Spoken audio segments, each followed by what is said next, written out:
Three simple words for you that I want to start off tonight's show with. Wounded animal mode. You know, every week when we get to a Thursday and I prep for the show, I really think about this every day that I'm prepping for the show. I think to myself, if I were the other team and I were going up against LSU, if I covered the other team and I knew what I knew about LSU and I knew what I knew about my team, what and how would I attack it? What would I come out here on a Thursday and say? And if I was Texas A&M, or if I covered Texas A&M, what I would come out here and say would be, you better play your best game, regardless of the weather, regardless of the situation, because LSU is a wounded animal backed into a corner with no other choices. You have a staff that's backed off into a corner with, quite simply, no other choices for some of them, not all of them. And the question is LSU going to come out firing on all cylinders? Are they going to come out and show that they have a pulse and that they want to continue to succeed, or are they going to fold up their tent and go home? It's up to them. Rain, sleet, sunshine, snow, hurricane, tropical depression, cyclone. She moves her body like a cyclone. I don't care. No matter the conditions, no matter the situation, wounded animal mode. And I ask myself this question. Was Brian Kelly right 35, 40 minutes ago when he said it was a good week of practice? Who knows? Who knows? I will tell you this. I've heard all week that practices have been longer. They've been more intense, and the intensity's been turned up. You know why? They don't have a choice. They don't have a choice in the matter. BK trying to make some jokes with it. It's kind of like you make jokes when shit's going bad. How do you respond to it? Make no mistake about it, you're in wounded animal mode. And my God's honest question to everybody and to this team, and quite frankly, let's rip the Band-Aid right off, to this coaching staff. What are you made of? What are you made of? Because everything is on the line on Saturday. Every single thing is on the line. All the sweat, all the tears, all the blood, all the injuries, all the late nights, early mornings for some of you. Did you change anything up this week? Because what you're doing is not working. Some of you are getting paid pretty handsomely. And I ask you the God's honest question, have you done more than what you needed to do to prepare yourself for war?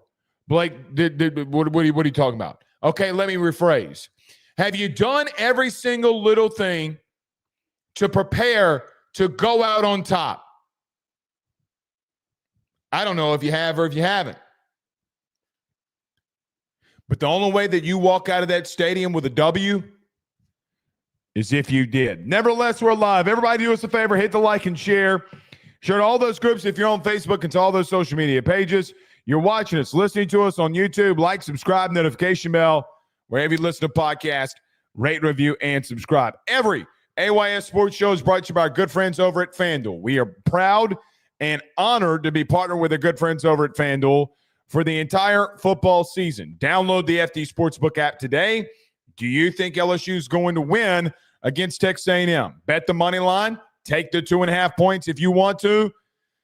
When you do it, go do it with our good friends over at FanDuel by downloading that FD Sportsbook app. If you have any thoughts, questions, concerns, it's very easy to figure it out. Go to FanDuel.com/RG for more details. You can ask me if you have any questions. But the best place to place those bets is with our good friends over at FanDuel. And we are honored and proud to be partnered up with them this football season. All right, let's get moving here. I'm incredibly grateful to start this off. I'm incredibly grateful for a lot of you this week who have become members on the YouTube channel. I appreciate you all so much for doing it. We'll continue to post content. Did not realize that when we posted some members-only content, some of the things that would happen. We'll continue to do it. So I just wanted to tell everybody thank you for doing that. Rob Boudreaux says, hit that like button. Yes, everybody, hit that like button and hit the share. King, who's also a member on the YouTube channel, says, let's go. Good to have you in here with us. Alex says, watching in East Tennessee. Shout out to the 423. Good to have you in here with us. Justin says, Blake, that hoodie is fire. Yeah, it's the hoodie, the camouflage hoodie from last year. It is fire. Listen, I woke up this morning going to the gym, walked outside. It was 46 degrees. Had to cover up the man boobs. You know what I mean? And it feels great outside. I think it's 72 degrees where I'm currently at, something like that, maybe. Man, it feels good outside. I love wearing a hoodie like my name's Bill Belichick. And listen, like John Cena, you can't see me in this camouflage. You know what I mean? But yes, I absolutely love this hoodie. It's spectacular. Let's get to a couple more of these. Jamie Post says, AYS priority listener from the 318 and living in the 336, Winston-Salem, North Carolina. Good to have you in here, Jamie. We greatly appreciate it. Justin says, hit that like button. Fighting Tiger Nation. Listen to the man. Listen to the man. He ain't lying. Hit that like button. Texas Vet on YouTube says, yo, do you think Brian Kelly pulls a Mike Elko and switches quarterbacks due to the weather? No, I do not. No, I do not. If you didn't pull Garrett now, you ain't going to pull him. Garrett is in the 337 Iota. Good to have you in here. Justin's in the 601 Clinton, Mississippi. I've been to Clinton, Mississippi multiple times, man. Bonfires out there in Clinton, Mississippi. Moonshine, that peach moonshine. Hoochie coochie. Yeah, good to see people from Clinton, Mississippi's in the building. Jasmine's in the 901 Memphis, Tennessee. Stand up. We greatly appreciate that. And Corey Johnson became a new member of the YouTube channel. Yes, you can become a member. We're doing some members-only content on there. We greatly appreciate all of those that are becoming members. I'm greatly overwhelmed, to be honest with you. I'm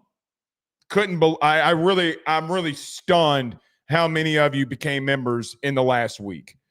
It is incredible. We greatly appreciate it. Doughman says he's in the 303 Aurora, Colorado. Stand up instead, proud. Good to have you in here with us. Alex says, got to keep them chesticles warm. Listen, man, I walked outside this morning, Alex, and them teddy nipples. I mean, listen, man, it was cold outside. Now, listen, it's been in the high 80s, low 90s here this week. You walk outside, you're about to go pump some iron, and man, I'm getting old, guys. I got grays. I got gray in the beard. I got gray in the head. I'm like, damn, I ain't as good as I once was. But the bottom line remains, it's cold out here for a pimp. You ain't know. It was cold out there this morning, and it feels good right now. But them titty nipples did not appreciate walking outside in 46-degree weather. Look who it is. I'll be seeing this man tomorrow night. Chris Phillips from SEC Unfiltered. Yes, we will be at the fall scrimmage tomorrow. So, want to come say hello? Come say hello. But Chris Phillips over at SEC Unfiltered, my good friend, good to see you in here, good buddy. He says, University Club of Baton Rouge. I know where this is going. It's a hard course. It's a very, very hard course. I think I know where this is going. Spicier than crawfish during baseball season outside of Alex Box. It's a hard course, man. It's not easy. I'm assuming that's what Chris means. It's not easy at all. It's not easy at all. So yeah. But yeah, Chris and I will be making the rounds tomorrow in Baton Rouge. You know I'm going to be there. By the way, speaking of baseball, because we're going to the scrimmage tomorrow, Jay Johnson's going to pull off some shit this weekend.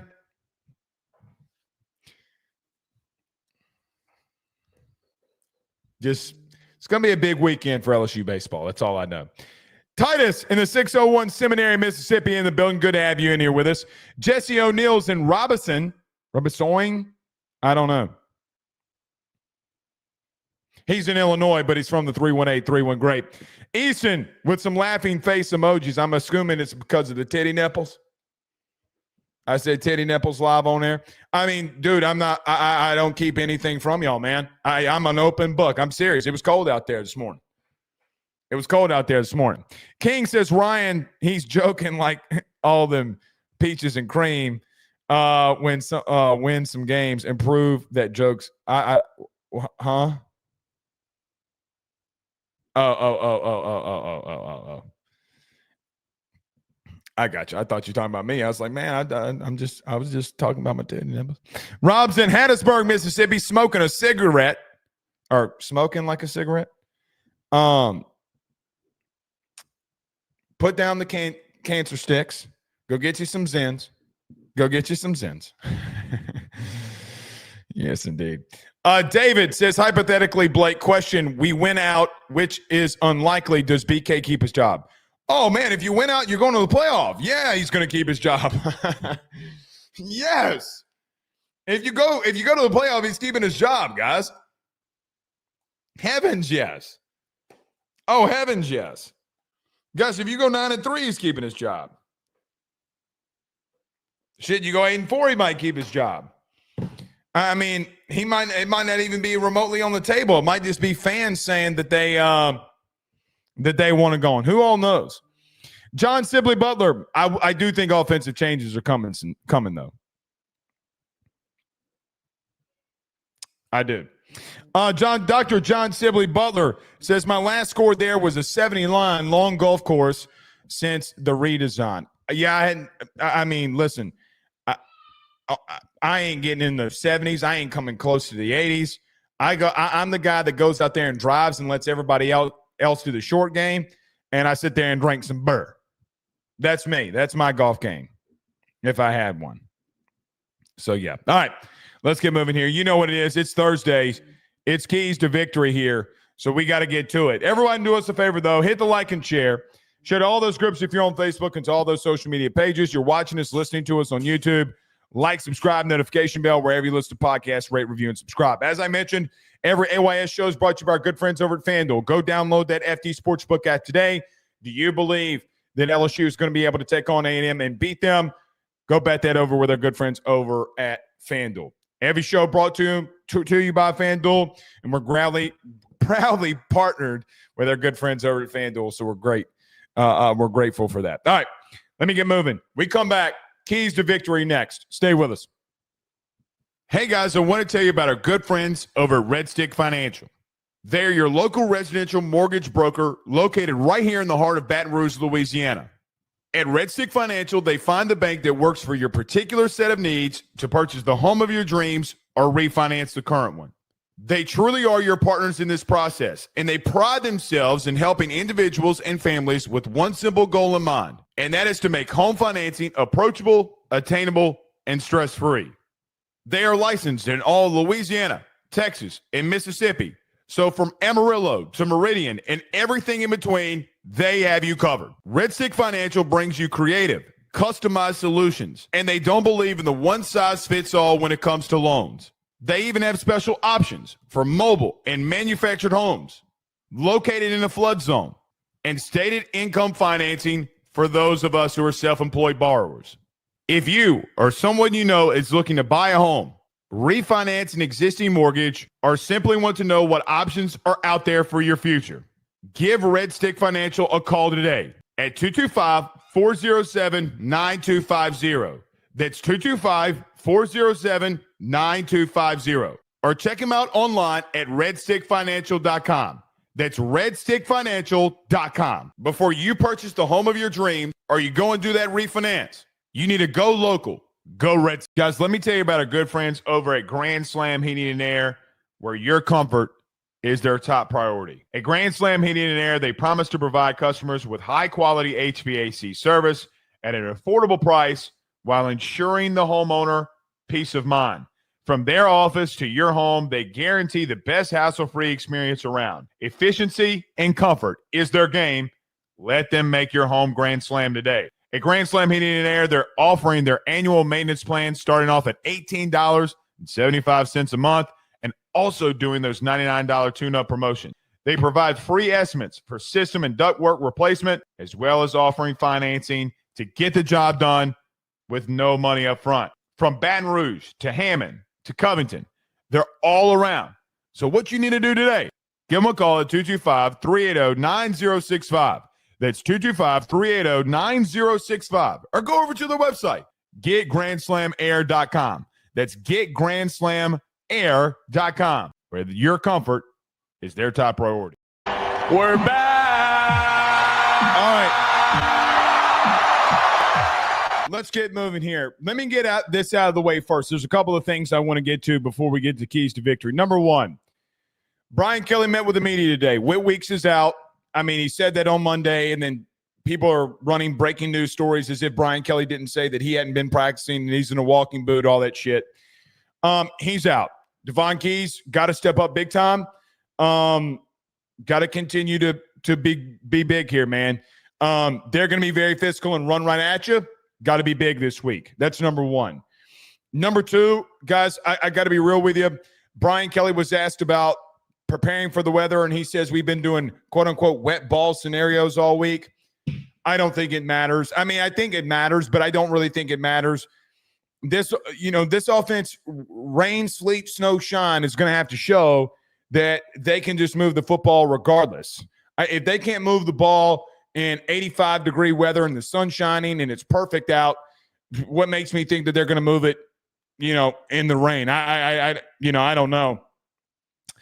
Garrett can't turn the ball over. We'll talk about that. But, I mean, nothing really that Brian Kelly said today. Look, I do think that he had some humor. I think he's really feeling it. I can tell that he's really feeling it, and we'll see. But other than Weeks being out, looks like Bernard Gooden and Jamari Butler are probable. I think that that's a massive deal. Getting Bernard Gooden back, getting Jamari Butler back is a massive deal because those are two big pieces along your defensive line that you could have utilized last week. I do not believe that Dylan Carpenter had a great game. I think he was okay. But he's a young, up-and-coming player. So it is what it is there. I would just say that, look, man, they're not going to be any excuses. I mean, I'm glad you're getting Bernard Gooden back. He definitely is going to affect the game along with Jamari Butler, and we go from there and we go upward, and this defensive line has been really beat up, and it's good to get some guys back. I do think the heart and soul of your defense has been Whit Weeks, and he's not there, and it's going to be another really tall task. It's a big game, man. Very, very big game for you. I'm going to be interested to see how they respond and how they move forward from here. We'll see. We'll see. I don't know. Look, I can just start it off this way. Look, it's Thursday, so it's keys to victory. And I'm just going to start off with this. If you have a chance in this game, if you have any hope in this game whatsoever, a team in Texas A&M that's been in the SEC since 2014, you have played them for over a decade every single year. There hasn't been a year that you have not gone up against Texas A&M, and for majority of that time, you pretty much ran things on them. Wasn't a lot of times that they were beating you early on when they moved into the SEC. Now it's been tit for tat. They come here, they lose. We go there, we lose. It's kind of how the good rivalry started. When Texas A&M left and came into the SEC, leaving the Big 12, A&M didn't have their rivalry with Texas. And the big thing was here is that when they left, the SEC tried to force you to be their new rival in the SEC. Good job by the SEC because it kind of worked. I don't like A&M. I know you don't like A&M. But if you have a chance this week, it comes down to your defense. To this date, you have not faced a better offensive weapon unit, a unit offensively that you will see that has better weapons, that has a better offensive line, that has a better running game, has a better quarterback. I would take Marcel Reed over Trinidad Chambliss. And quite frankly, outside of Lane Kiffin and company, this is by far the second best offensive coordinator that your play caller that you've seen. What can your defense do? Now, here's the God's honest truth. The God's honest truth is that you got to be in a situation where you take things and pressure off of your defense. If you're relying every single week and every single time on your defense to bail you out, you're going to have situations like Ole Miss. You're going to have situations like Vanderbilt. And it could be another scenario this week where they're constantly on the field and they're just going to give up points and they're going to break because they're on the field so much. I think a lot this week has been made of the defense and not really giving them the benefit of the doubt. Like I've seen a lot of people say, oh, this isn't an elite dominant defense. They gave up 31 points. I saw a defense that a lot of you thought was the best defense in a decade get put 40 on by Alabama in an SEC championship game, that being 2022 Georgia. It happens. It legitimately happens. But this is the best defense or best offense that this defense has seen.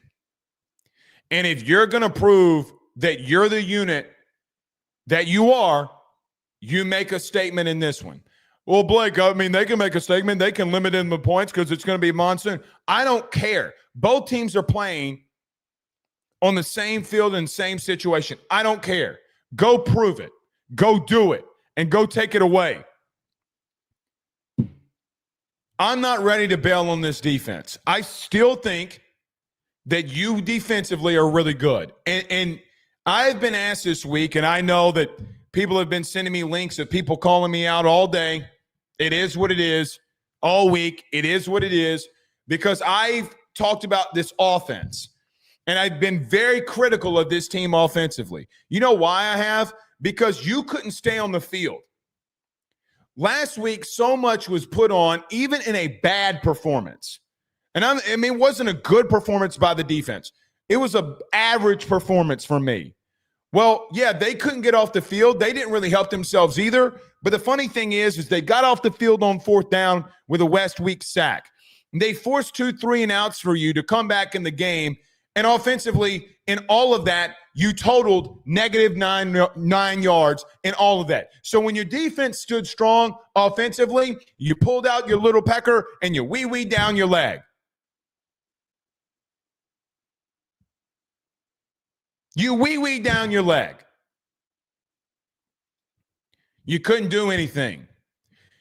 You got to give this defense a chance to be great. You know, I think of the great offenses that we've seen. Like I think of 2019 being held to 23 points by Auburn. Well, defense had to play complimentary football that day for you to win. I think of that Georgia team I just talked about in 2022. And in 2023 when they went back-to-back. There were times and points and situations where that defense, like against Ohio State, guys, they're giving up 30 points. And you're like, damn, this defense is giving up a lot of points and a lot of yards. But their team constantly played complimentary football. We've seen really good defenses, elite defenses, legitimately have points put on them. Well, Blake, it's Vanderbilt. I don't give a shit if it's the school of the deaf and blind. It's going to happen. I'm not ready to give up on them. So, what I would say in the keys to victory, you know what the best defense for you this week is? A good offense. Well, Blake, we don't have it. So in starting this keys to victory, let's start off with the offensive side of the football. We're changing the things. People say, can you do offense, defense, and your keys to victory and split it up? Sure, we'll do that. So let's go on with the offense. Number one thing that you got to do this week to beat Texas A&M, you have to suffocate the time of possession. You must find a way. I don't care how it is. You must find a way to hold on to that football. Hold on to that ball, Petey. I don't care how you do it. I don't care if you go short passes underneath and give Garrett Nussmeier one, maybe two decisions, and he's got to throw the football or run. Look, brother, got to step up this week. Sorry to tell you, if your first two reads aren't there, tuck that football and run that sumbitch, because it's about time that you put your head down and go get some yards, dog. It's about time. You got to hold on to that damn football. They have the best offense that you've seen. And you know what? You know how you can limit them from scoring? By not giving them the football back. So, suffocate the time of possession. I think that you're going to have to try to, for once, not get scared of your own shadow in the run game. Like, let me give you an example. Like, if Harlan Berry, in the first time that he touches the ball on Saturday, that he gets 2 carries and he's got 20 yards, you line it right back up and you give him the rock again. Don't be scared of your own shadow like you're a damn groundhog. If Caden Durham breaks off a long run, you run up to the line of scrimmage and you hand that sumbitch right back off and you go and get another one. And you do it over and over and over again. This A&M team, as good as they've been, has also had one massive thing against them defensively. They're undisciplined. If you keep hammering, it's like what's your boy in Shawshank Redemption, where he's using a stone grinder to chisel through a wall every single day. If you keep chiseling at it, you're going to break one through and you're going to break one loose. You got to do it this week and suffocate that time of possession. Mario Craver, Concepcion, Reuben Owens, Marcel Reed. They can't go off if they're sitting their happy asses on the sideline in a rainstorm. Newsflash.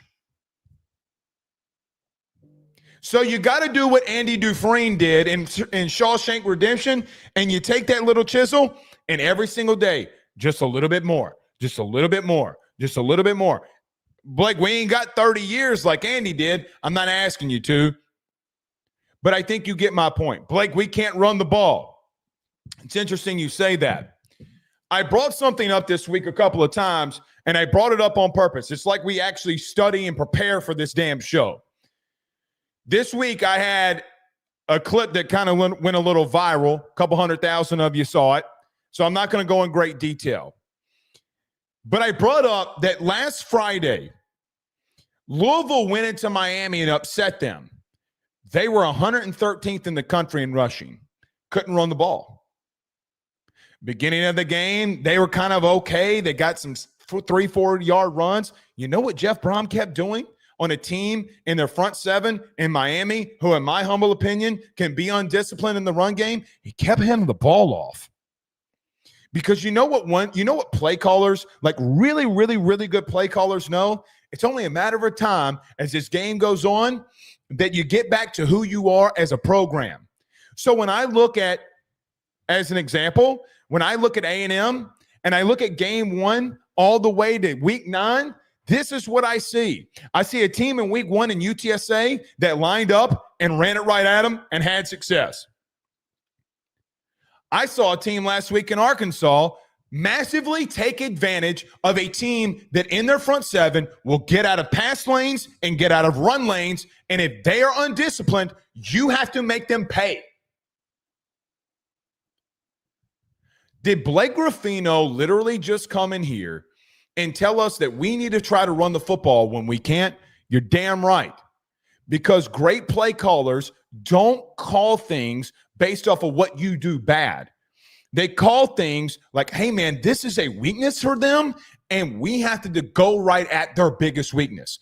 You know what their biggest weakness is? They have been undisciplined. You know why Mike Elko has retaken over play calling in situations? Go look at Notre Dame. Go look at UTSA.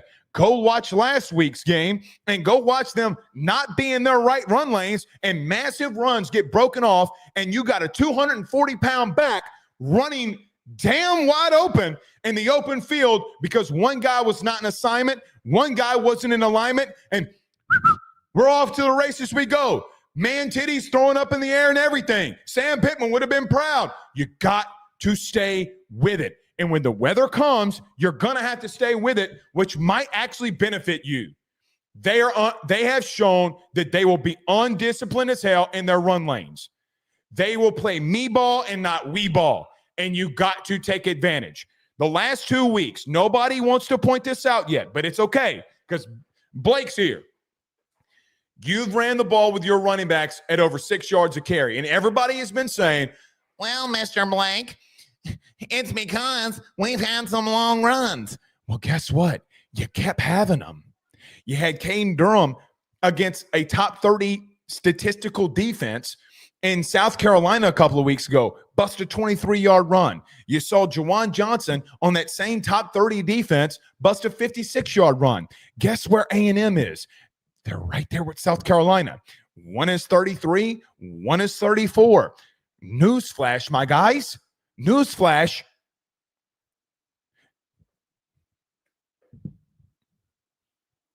Well, Blake Cassius Howell's a really good edge rusher, and Dylan Stewart isn't. This team will be undisciplined. They will be highly undisciplined. You got to be complimentary in what you're going to do this week offensively. From what I see and what I would do knowing this offense, I'm giving Garrett 2 decisions, quick throws, and I say quick throws. A quick throw can be a 10-yard throw, a 10-yard out route, run an out route, run a slant, run a hitch, West Coast it, run an option route with a slot. Do everything to limit what Garrett needs to do to get the ball out of his hands and run the football and methodically hold on to that damn ball.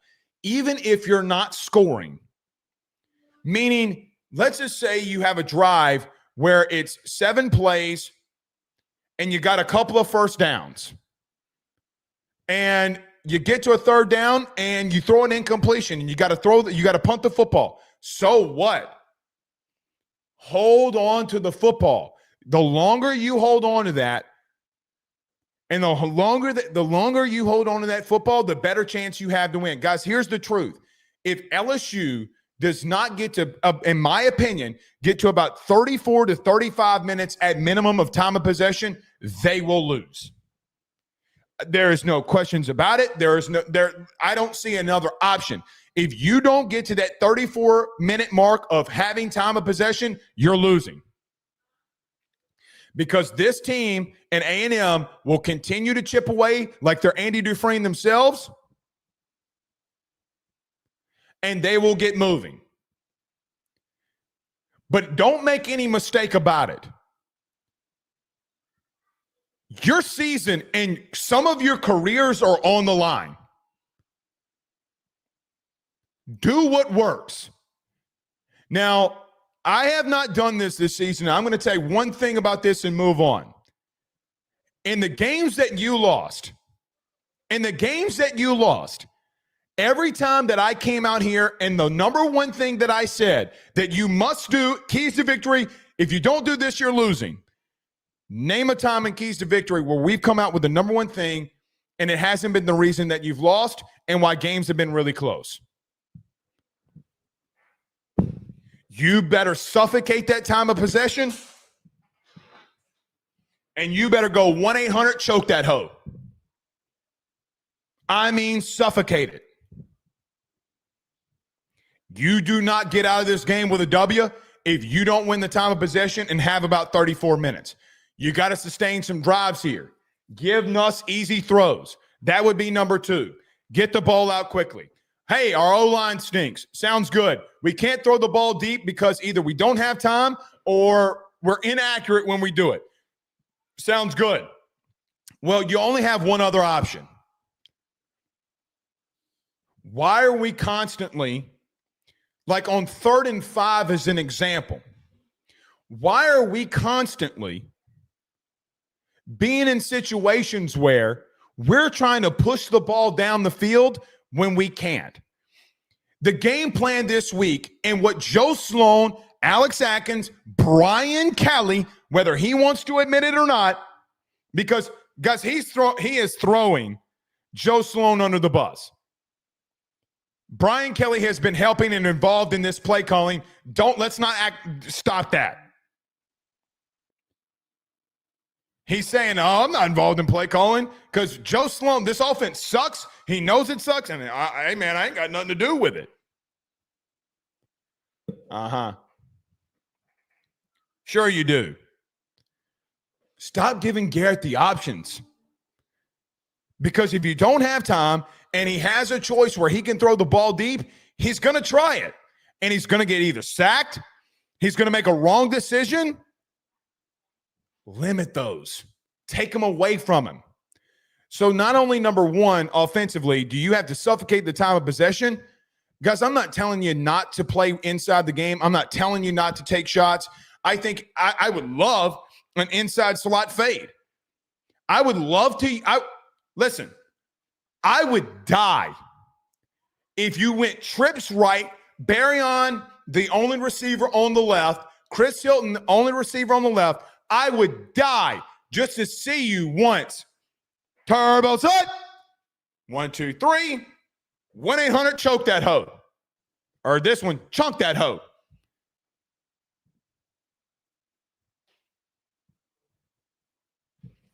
What's the worst that can happen? Blake, you could get picked off. You ain't going to score anyway sometimes. You got to have broken plays to do it anyway. If they go one-on-one man coverage or Barryon, 1, 2, 3 hitch. Hi-ha!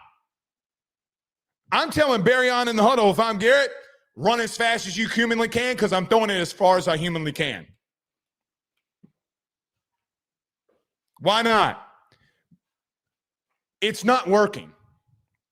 I would love for you to try it a couple of times, but majority of this game, you're going to have to hit stuff underneath and pray to God that your wide receivers, in the name of the Father and the Son and Holy Ghost, please, sweet Mary up above, you better pray that your wide receivers are able to make plays. And if they get tackled after they catch it, so what? A 7-yard gain is a 7-yard gain. Let's line it up and do it again.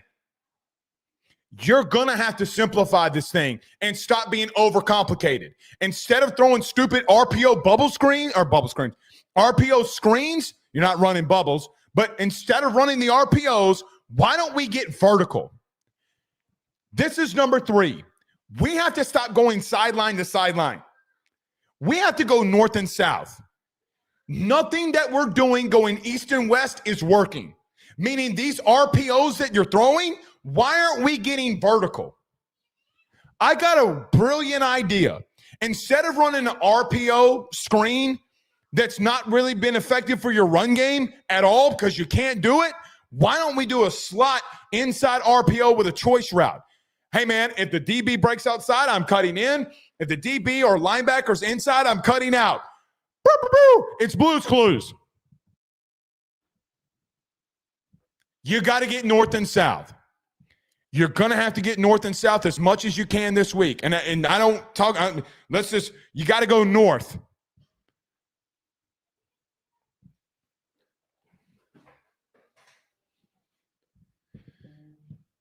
Suffocate the time of possession.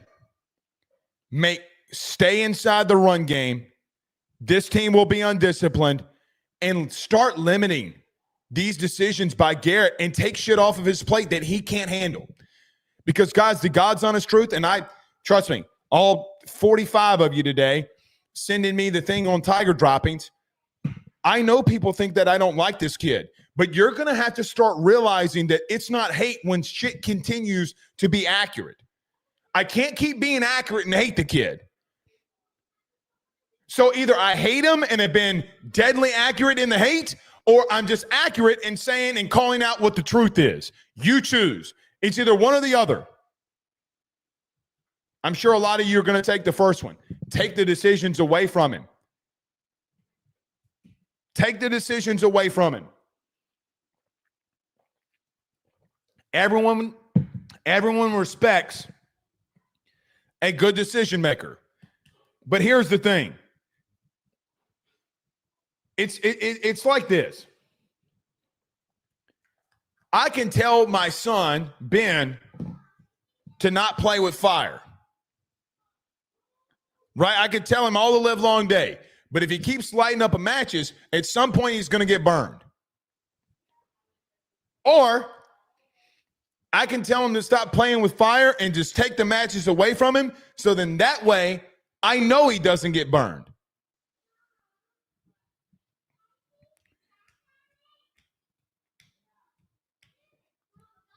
Help him.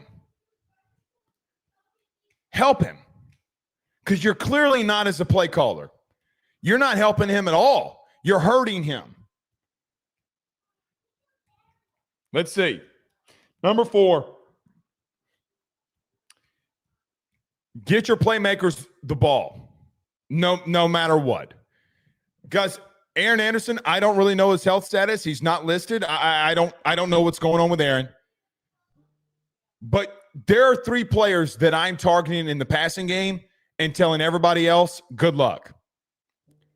I think even not only do you have to make quick decisions and quick throws, guys, to be blunt with you, if Aaron Anderson is going to play, there are 3 players that I am throwing the ball to this week. Everybody else, for me, is a decoy. Unless some coverage dictates it where they're going to be open, then fine, I'll throw them the football. If I am Garrett Nussmeier and if I'm Joe Sloan and if I'm Brian Kelly this week, I am telling Garrett to get the ball to Aaron Anderson, get the ball to Barion Brown, and get the ball to Trey'Dez Green. And everybody else is sorry, you're not getting the ball this week. Unless some other coverage is dictated, I am going to those 3. Now, you can get your running backs involved. Everybody else is out of my mind. I got 3 people. I know that on a specific play, I know that Trey'Dez Green's running it out. Aaron Anderson's running a slant. And Barion's running a hitch. I don't know. And everybody else is fugazi. What would I do if they're in man-to-man, who would I go to here? Everybody else, not worried about it. I'm not worried about it.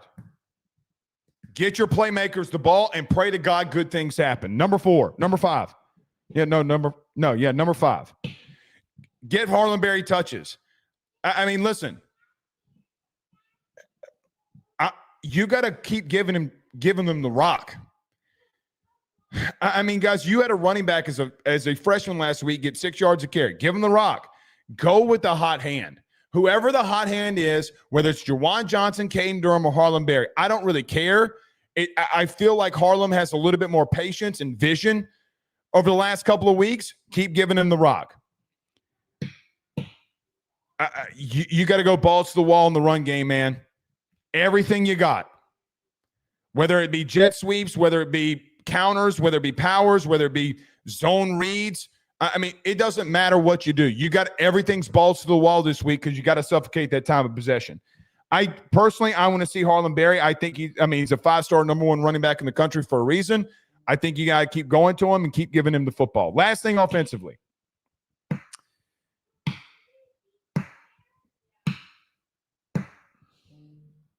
This offensive line, man.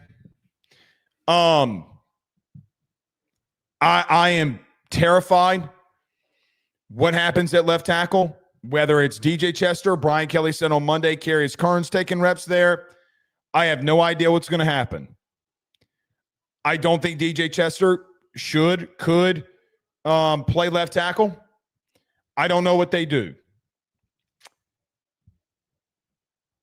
Listen, man, you're playing for literally, you're playing for more than yourself this week.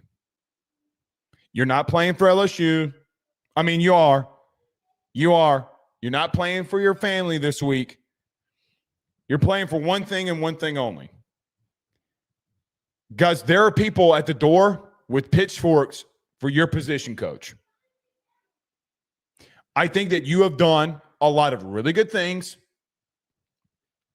over the last couple of weeks. Nobody wants to give you credit. It's okay. You've done some really good things. When you break off a long run, no one wants to give you credit for it. When you do your job and you actually can run the ball, no one wants to give you credit. You're still one of the least sacked teams in the country. Nobody cares about that. Have you been good? No. Have you been average? No. You haven't been, not collectively. You're playing for one thing this week. The people are there with your pitchforks. All of you committed to play at LSU as Brad Davis as your position coach. The fans are at the door. The fans are at the door. You know, there's an old saying, is it better to be feared or loved? You know, when you have power, is it better to be feared or to be loved? And I always say it's better to be loved, because if people love who I am and love what I'm doing and love my leadership, they will go to war for me. If they fear me and they don't love me, they can be turned. How much do you love your position coach this week? Now, I'm saying a lot there without saying a lot there. But you lose another game, and I think that a lot of uncomfortable conversations are happening this next week during the bye week.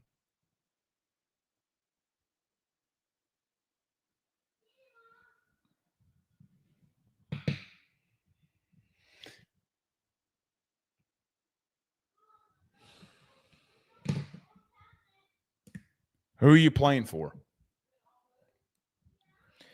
That's the ultimate question. All right, defensively, and I'm going to get to keys to victory for coaching, as if I would know any better. Look, man, defensively, you got to completely eliminate the running game or completely contain the run game. I will be fine personally if Marcel Reed in this offense just throws the ball all over you in a rainstorm or bad weather and a lot of really big wind. By all means, go right on ahead. I am stacking that box as much as I can with players that can get the job done, and I am 1,000% taking away Marcel Reed's running ability, and I am 1,000% doing everything humanly possible to take away the running game with Reuben Owens and E.J. Smith. They have absolutely explosive weapons on the outside. You know it, and I know it. This team has got tight ends for days. They are very athletic there. Colin Klein is a great play caller. Whatever they're going to do in the passing game, guys, for me this week, it is what it is. It is what it is. If they are lighting us up through the air, for me, fine. Fine. The reason I say that is in the beginning part of this game, I'm going for broke. Now, you can't let them just throw it all over you. I get that. You got to adjust. You got to make adjustments. I get all of that. But I am going into this game, if I'm Blake Baker, and putting everything on red or putting everything on black, in this case, like the scenario I'm trying to paint, I am pointing everything on red and saying, I'm going balls to the wall. You will not run this football on me. I got to put ultimate faith in my DBs. If they beat me deep, then okay, we will adjust if it keeps happening. But we got to go all out to stop this run game, because I think that Marcel Reed has the tendency to be highly inaccurate, and he will go through streaks. If you do this, you're gambling with the level of success that you can have. The problem with that is, I don't know if you ask Marcel Reed to throw the ball 35 times, that he also doesn't put the ball in harm's way, that he makes the most accurate throws and decisions himself. I think he has gotten a lot better as a passer. He will continue to be a lot better. But right now, in this game, I am telling Marcel Reed to throw the ball 35 plus times in this game to beat me, weather permitting. I am going balls to the wall. The reason I'm going that is because I've constantly seen, whether it's Notre Dame, whether it's Arkansas, name the game, whether it's Auburn, I am going full DJ Durkin. Blake, what do you mean? I'm going full Auburn. I am manning up. If I got a bump and run all game, by all means, let's do it. I might even walk up 8, sometimes 9 guys up in the box and say, throw it. Throw it. I'm going all out. I think Marcel Reed has shown who he is this year. While he's gotten light years better and takes steady steps forward every week, either he is red hot or he is ice cold. And you got to capitalize on all the ice cold moments. Because the one thing that they do very effectively, and I think the best thing that Colin Klein does effectively as a play caller, is knowing when his quarterback's off in the pass game, and then they just start running it right at you. I'm going to give him a couple of plays here, give him 4 or 5 plays. We're going to run a jet sweep. I mean, it's technically a pass in his stats, but he's really just pop passing it. It's no real big deal. So it's kind of a pass, but it's kind of not. It's pretty much just the extension of the run game. We're going to do some different things. We're going to run a couple here. I might run him here too. He's not throwing the ball well right now. It's basically what they do. When he's hot, they're rolling in it. They're throwing the football all around. When he goes ice cold, guys, you can know 3 straight runs are coming. Colin Klein is not hard to figure out. If you've watched enough of this team, which go watch him. Go watch him. When he is hot, he is hot. And they're going to throw the ball all over the place and try to throw the ball all over the place. There will be a time, multiple times throughout this game, where he will go cold. Make him pay. You're going to have to go get some turnovers this week. I don't know how you're going to do it. I don't know if you just go man-to-man and they try to dare throw it Mansour Delane and he gets a pick. You got to also help your offense. They need more possessions. You got to give this offense as many possessions as you can. If that means risk it for the biscuit, by all means, try. What do you have to lose to play non-aggressive? If like Mansour Delane tries to go for a pick and misses, and it's a big play, I kind of live with it, man. Shit. PJ Woodland, DJ Pickett, same. AJ Halsey, same. I'm going to live with it a little bit because I'm going out on my sword if I'm this defense. I'm playing the game that I played versus Clemson, that a team that I saw had a lot of swag. Well, Blake Clemson sucks. Okay.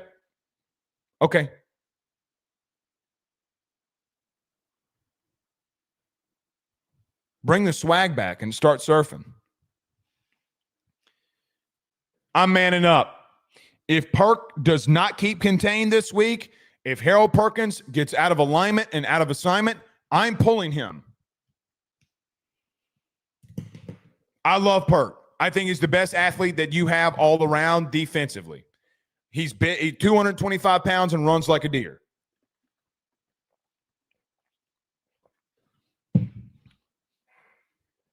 I wonder what Perk would have been as a running back, man.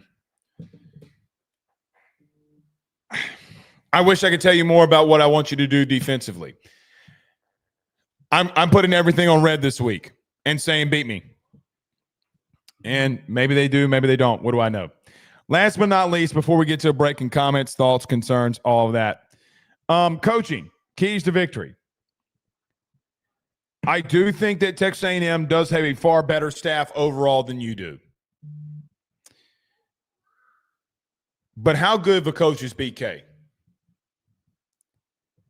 I think a lot has been made of Brian Kelly this week. A lot. Oh, man. I mean, they're gonna want to move on from him. BK, dog. I mean, it's time for you to shine, baby. It's time for you to shine. It's time for you to – everybody's questioning BK this week. You know, BK's got a lot of wins. Here's what you don't want to hear. I don't think Brian Kelly's a bad coach, man. I don't. I really, really don't. I don't think he's a bad coach at all. I think he's a damn good coach. Time to go show it. This is your show, big dog. You know Mike Elko better than anybody. And you talked about this week that play calling's an art. I don't think he'll do this because he said that he wasn't going to. But listen, big dog, if you do, great. If you don't, great. It's up to you. Time to call plays. And you ain't got to be nonchalant with it. And I know you can veto, and you say you veto stuff all the time. No. It's that time. I'm not saying be there with a play sheet, but say, hey, man, hey, listen. Whatever you call, Joe, this next play, go back-to-back runs here. I am guiding him the entire way. The entire way. You got to go show the people who you are, man. Got to get more involved from what we've seen. Offensively, coaches, you're literally coaching for your jobs this week. I'm not sitting here calling for your head, but I'm just telling you what you do, what it is. I'm not calling for anybody to be fired. Do I think personally, if you can't fix this, that you got to move on? Yes. Not my job. My job is to tell you you're coaching for your job this week. Whether they do it during the bye week, whether they don't, whether they make a move when they do, or listen, man, I'm telling you. This is a lot like the Matt House situation. It came around that Bama game. Just a little bit before. Bottom line, man. Bottom line. You got to put it all out on the table. Everything you got. Give me everything you got.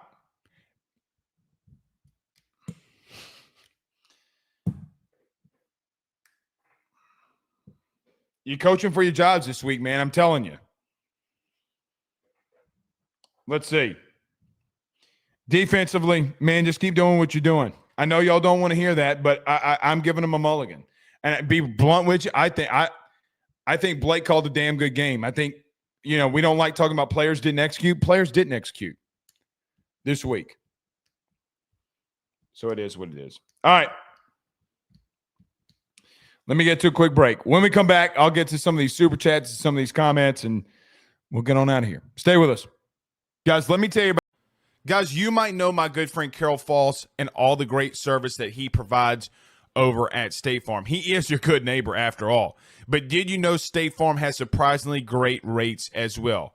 Along with the great neighbor service, State Farm agent Carol Falls has surprisingly great rates for everyone inside the state of Louisiana. So call him today at 985-395-4300, 985-395-4300 for all of those surprisingly great rates on auto, home, and life insurance needs.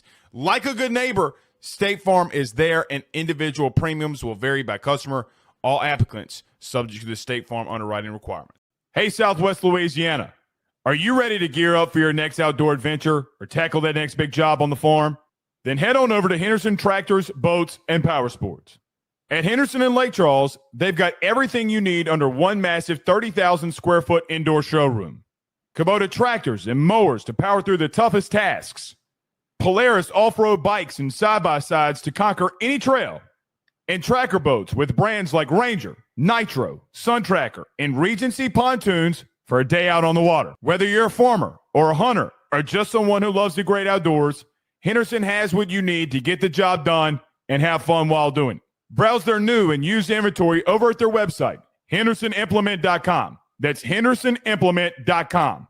Or give them a call today at 337-436-4366. That's 337-436-4366. Or go see them over in Lake Charles on the corner of East McNee Street and Highway 14. Remember, if you need a tractor, go to Henderson. Need a boat? Go to Henderson. Or if you need an ATV or side-by-side, you know where to go. Henderson. Just let them know that your good friend Blake Ruffino over at AYS sent you on by.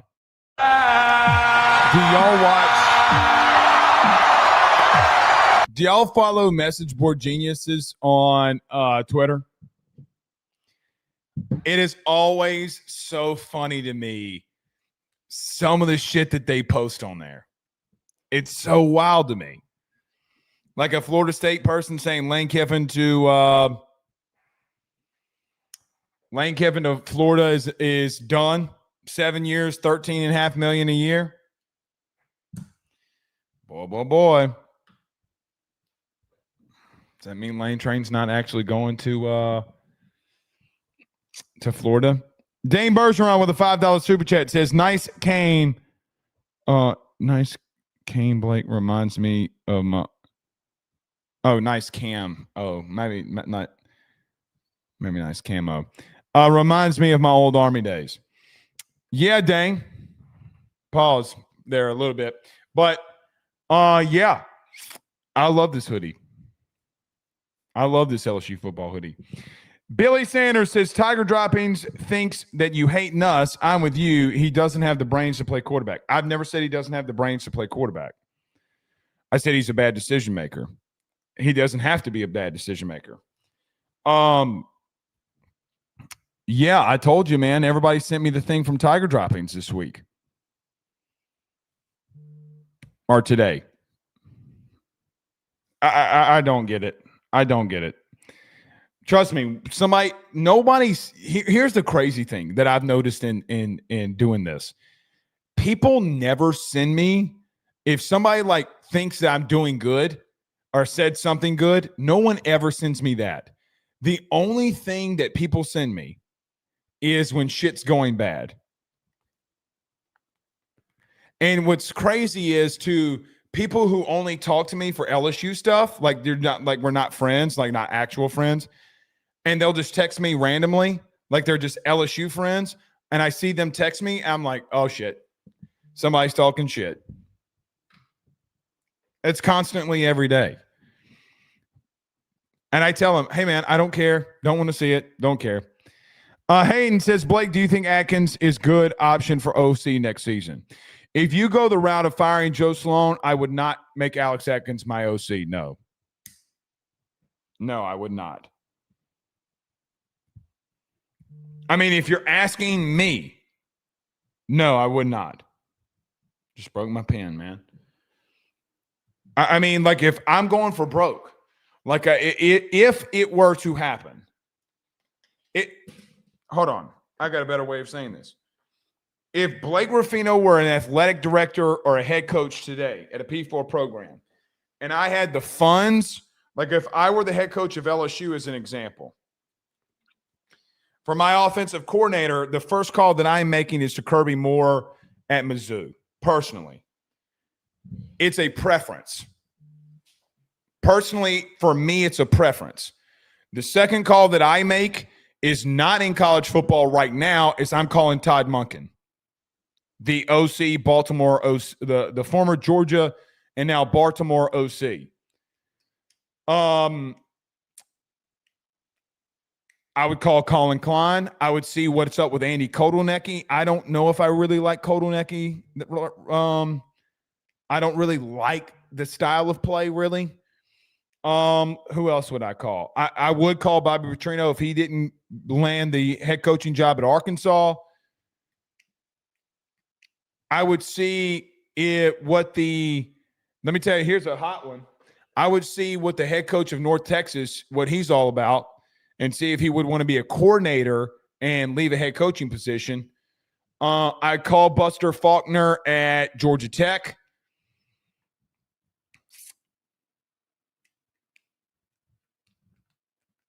Being put on the spot, I feel like I'm leaving out somebody massive.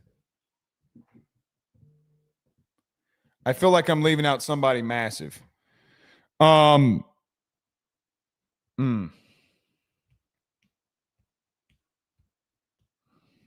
don't know.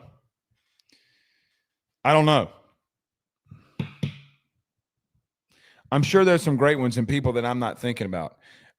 Gerald Rhodes says Joe Brady. Joe Brady's never coming back here. Ever. Joe Brady's probably about to get he's not. Guys, here's the thing. If he's making about $3.5 million a year as a coordinator in the NFL, he's not going to take a pay cut to be a $2.5 million coordinator at LSU.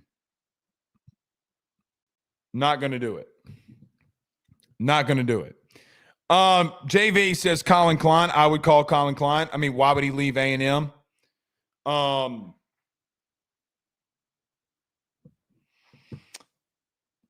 No.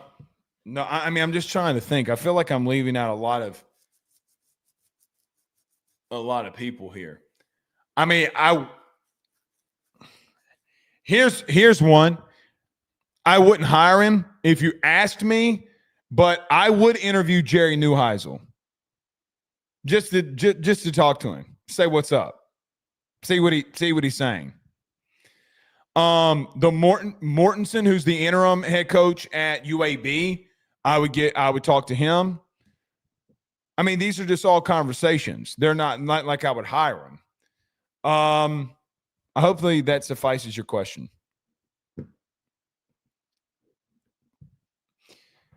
So that's where I go. But Kirby Moore would be my first choice. If you're asking me, like if Blake Ruffino had a choice, I'd probably ask Kirby Moore first and see what's happening. Because I do think if Lane does not go to Florida, I do think that Eli Drinkwitz will accept it, and then all hands on deck. Now, Kirby Moore could be in line for like, hey, man, I mean, Kirby, do you want to be the next head coach of Missouri? I mean, that very well can happen, but it hadn't happened yet. And Eli might not take that job. So, yeah. Yeah. I like Andy Kotelnicki, but it is what it is. Jace Max with a $5 super chat says, we will find out who the real fans in Death Valley are this weekend. I'll be there to support when our team needs us most. Fake fans piss me off. Yeah, man, there's been a lot of people that said that they're not going this week. So, yeah. Here's one. JL Rhodes says, what about Gus Malzahn? I definitely talked to Gus. I definitely would. Tiger Boy says Cliff Kingsbury. I don't think Cliff would come back to college unless it's like a head coach. Here's my thing. Why would these guys want to come here and recruit and get in the NIL situation? Because I talk to coaches all the time. They hate it. Like everybody hates recruiting right now. No one likes recruiting at all. Because really and truthfully, to all these big programs, it has nothing to do with recruiting anymore, like the old way. I mean, it's basically, hey, man, do you think this, hey, man, do you like me? Okay, cool. Hey, man, position coach is cool. Facilities are cool. Like no one gives a shit about facilities anymore. It's not even a big deal. It's all about NIL. I mean, it really is. And that's what a free open market does. Mikey says, Kenny Dillingham, head coach if BK gone or Dan Lanning. I know there's been some Dan Lanning stuff that people have kind of trying to point out and hint at this week. Look, man, let's just get past Saturday. Let's just get past Saturday. All right. We'll see y'all soon. Y'all have a blessed night. Peace.